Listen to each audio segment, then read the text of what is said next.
Video अपनी जगह। अभी थोड़ी देर पहले नवजोत सिंह सिद्धू ने प्रेस कॉन्फ्रेंस की, उन्होंने अभी भी बोला कि आप लोग ड्रामा कर रहे हैं, नौटंकी कर रहे हैं। उनका शब्द था स्वांग, आप लोग स्वांग रच रहे हैं। रैली में लोग नहीं पहुंचे तो बेइज्जती से बचने के लिए यह पूरा ड्रामा रचा गया। नवजोत सिंह सिद्धू अभी थोड़ी देर पहले प्रेस कॉन्फ्रेंस की है। नुपुर।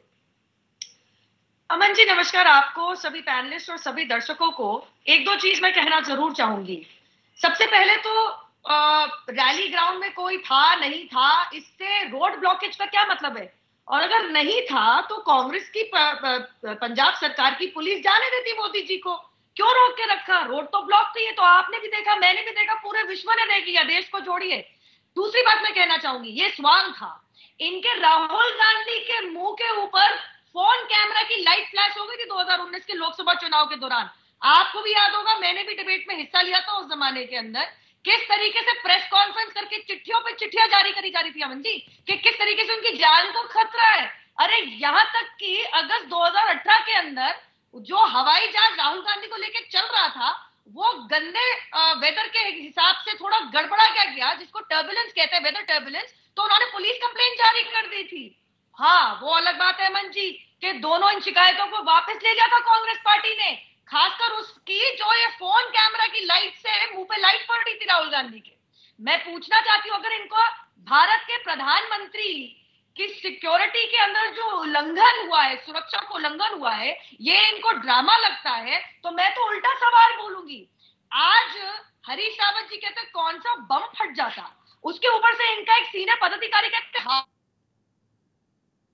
है। और आज अगर सर्वोच्च न्यायालय इस मामले को इतना संगीन और गंभीर समझता है कि उसकी सुनवाई तक पे बैठ गया है और registrar general Punjab Haryana high court से पूरा का पूरा ब्यौरा मांग रहा है, तो मैं कहूंगी कि इन सारे के सारे कांग्रेस के जितने भी बड़े बड़े दिग्गज नेता हैं, जिनके इन सारी टिप्पणियों से मुझे लगता है बहुत बड़ा पॉलिटिकल षड्यंत्र था, राजनीतिक षड्यंत्र था, इनके ऊपर भी जांच बैठनी चाहिए। क्योंकि इतनी नफरत भारत के प्रधानमंत्री से है इनको, कि शायद ये लोग चाहते थे कि इनकी जान को खतरा हो। ये जो YouTube पे ये साल सवा साल पुराने वीडियो है अमन जी, इनसे साफ जाहिर होता है कि बहुत बड़ा षड्यंत्र था। नहीं तो मनीष तिवारी और सुनील जाकर बाहर नहीं आते, ऑन रिकॉर्ड नहीं कहते कि ये पंजाबियत नहीं, ये सही ढंग नहीं, प्रधानमंत्री की सुरक्षा के साथ खेल होना नहीं चाहिए। नुपुर, एक चीज सुनिए ना। सुरेंद्र राजपूत जी, आवाज आ रही है आपको? मेरे ख्याल से आप कुछ बीच में बोलना चाह रहे थे, मैं आपसे सवाल ले रहा हूं सर। आवाज आ रही है आपको?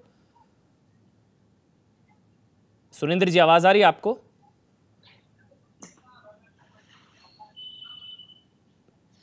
सुरेंद्र राजपूत जी, मेरी आवाज आप तक पहुंच रही है?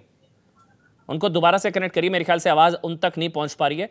कपिल, अब तो ये कपिल शर्मा, कपिल अब तो क्लियर है मेरे ख्याल से, ये साजिश थी, प्लान था। ये तो कहा जा रहा था कुछ थ्रेट नहीं था, कोई थ्रेट नहीं था, ड्रामा था जबरदस्ती का, और कुछ था ही नहीं। कौन सा वो कह रहे हैं हरीश रावत, कौन सा बम फट गया, और वहां वो सब कह रहे हैं कि कुछ हुआ ही नहीं, कोई पत्थरबाजी थोड़ी ना हुई, भूपेश बघेल ने कहा। ये वीडियो लेकिन कुछ और कहानी बता रहा है भाई। सुरेंद्र जी, आप तक आवाज पहुंचे तो मैं आपसे सवाल लूंगा। कपिल, देखिए अमन जी, एक कहावत है, if it's looks like a duck, quacks like a duck, swims like a duck, then it's a duck. और ये जो पूरा दिख रहा है, उस दिन जो घटनाक्रम हुआ, मुख्यमंत्री का, डीजीपी का, पंजाब के अधिकारियों का वहाँ से गायब होना, वहाँ पर आना नहीं, फ़ोन ना उठाना, खास तरह से रास्ते को ब्लॉक कर देना, और वैसा ही एक वीडियो खालिस्तानी आतंकवादियों द्वारा 1 साल पहले से बना के रखना, कैसे फ्लाईओवर पे रोकना है, एसपीजी, एक फुटेज, एक मूवमेंट लगभग कॉपी किया गया उस वीडियो से, जिसमें मोदी जी को लिटरली लिंचिंग किया जा रहा है, मारा जा रहा है घेर कर। तो इसमें अब शक की गुंजाइश कहाँ बचती है कि जो भी घटनाक्रम हो रहा था वो प्लानिंग के साथ हो रहा था, साजिशन हो रहा था, टॉप पंजाब सरकार के लोग उसमें इन्वॉल्व थे और उस सिचुएशन से, उस लोकेशन से गायब थे, जानबूझ के वहाँ नहीं रहना चाह रहे थे।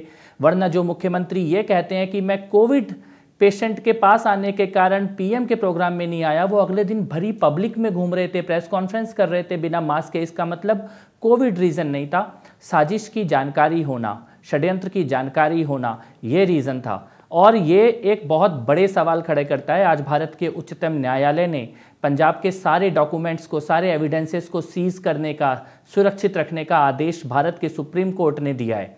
और मुझे ये लगता है कि राजनीति, राजनीतिक दल, पार्टियां, इन सबसे अलग हटकर इंदिरा गांधी जी की हत्या हुई थी, सारा देश साथ खड़ा था। एक सेकंड और लूंगा अमन जी। राजीव जी की हत्या हुई, सारा देश साथ खड़ा था। और जिन लोगों ने अपनी आंखों के सामने ऐसी हत्याओं को देखा है अपने घरों और परिवारों में, उनकी चुप्पी भी देश देख रहा है। और उनकी पार्टी के द्वारा जो हल्कापन, छिछोरापन, घटियापन दिखाया जा रहा है, भारतीय राजनीति शायद इतनी पहले कभी नहीं गिरी थी। नहीं, लेकिन कपिल एक सवाल ना मेरा आपसे है। सुरेंद्र राजपूत जी, मुझे बस 1 मिनट और दे दीजिए।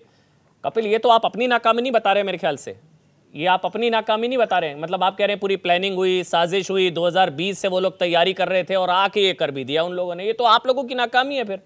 मतलब पहले वीडियो अपलोड किया, धमकी दी, माहौल बनाया और जो कहा वो किया।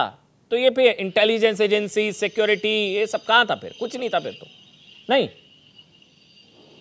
मैं मानता हूं अमन जी, अगर ये नाकामी होती तो प्लान पूरा कंप्लीट होता। प्रधानमंत्री जी यहाँ पर हैं, बाबा विश्वनाथ महाकाल उनकी रक्षा कर रहे हैं, पूरे देश की दुआएं और आशीर्वाद उनके साथ है। और मुझे ये लगता है कि जो कंक्लूजन था इनके प्लान का, जहाँ तक इनके हाथ में थी डोर, वहाँ तक इम्प्लीमेंट कर दिया इन्होंने। लेकिन उसमें एसपीजी वापस चली जाए और प्रधानमंत्री को ये भीड़ घेर, पंजाब की सरकार और खालिस्तानी आतंकवादी, इनका गठजोड़ सामने से दिखाई दे रहा है। और ये स्पष्ट दिखाई दे रहा है पंजाब की चुनी हुई सरकार और खालिस्तानी आतंकवादियों के बीच में एक अलायंस, एक अंडरस्टैंडिंग और वैसा माहौल तैयार करना, ये दिख रहा है अब सामने से। और वरना आंदोलन किस बात का और प्रोटेस्ट किस बात का, फॉर्म लॉस तो वापस भी हो चुके थे।